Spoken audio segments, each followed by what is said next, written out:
This video is in response to the African American men on here. They're specifically saying that they cannot date an African American woman or just things of that sort regarding African American women. This one guy specifically talked about African American, how they dress, like showing like their bottom cheeks and exposing, you know, other parts of their body. And with that, a variety of women that does that, like me for one, because of my faith, I'm Christian.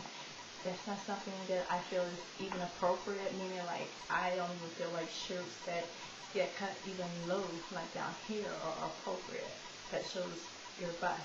That's not something that I've ever had interest in, because there's no point of showing that. What we do is when women do that in general, they set the guy up, meaning, okay, set them up for expectations, meaning like, okay, let's say when you're like 60 years old, and then you're not showing your bust and stuff anymore.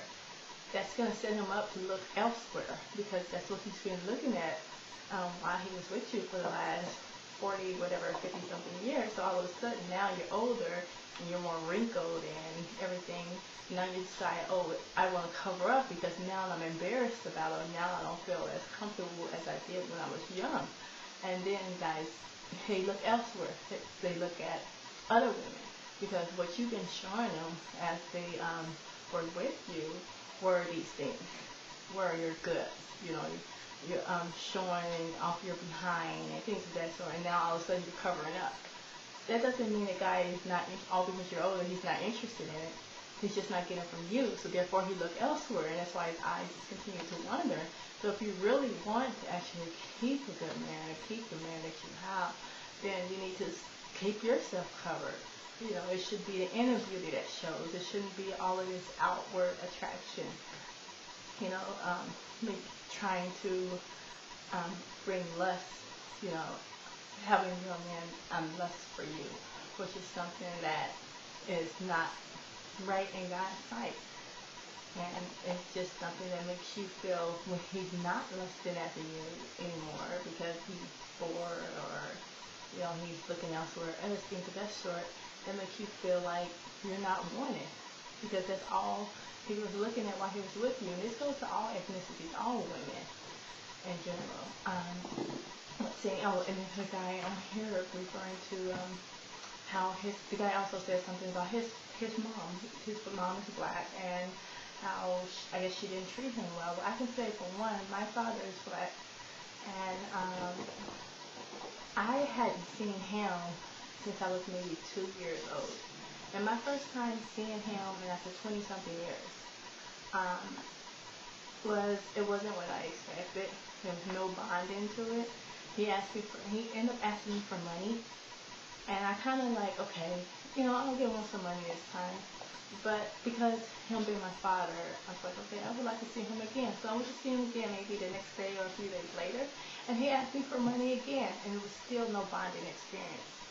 And like I said, my father is black, and it didn't hurt me, and I don't talk bad about men.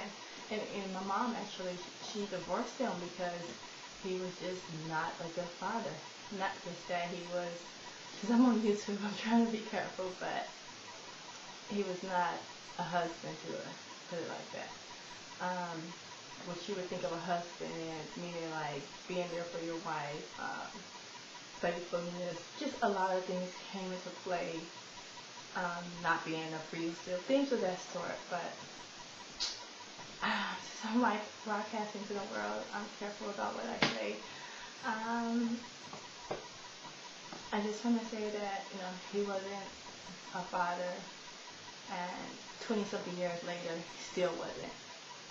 And I came to the conclusion that a lot of men, they see why they cheat on women is because, and I've actually spoke with some men regarding this as well, they feel that women who are basically not their seed, like they'll get mad if, let's say, a guy cheat on someone in their cousin, someone in their some blood, like a cousin or sister, but yet they're out there cheating on somebody else's cousin, daughter, etc. And they're mad at another guy for doing their family wrong.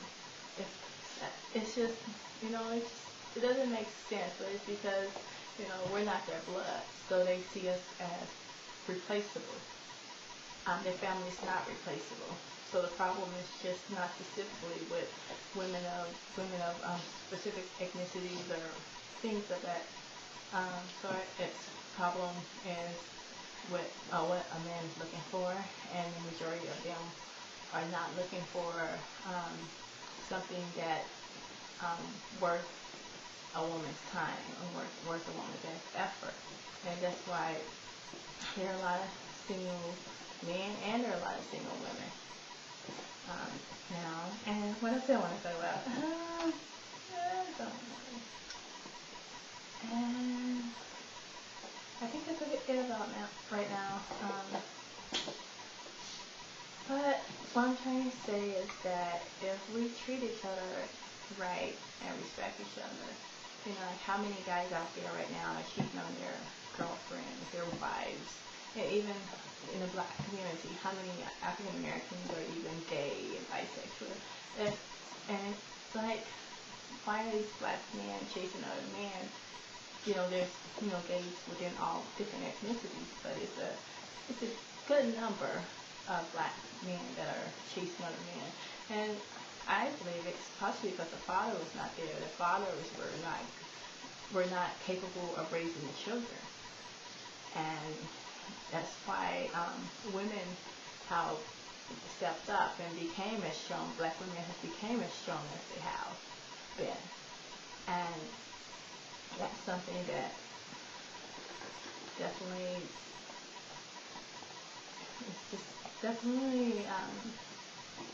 needs to be addressed within our community. Okay, take care. Thank you for listening to me.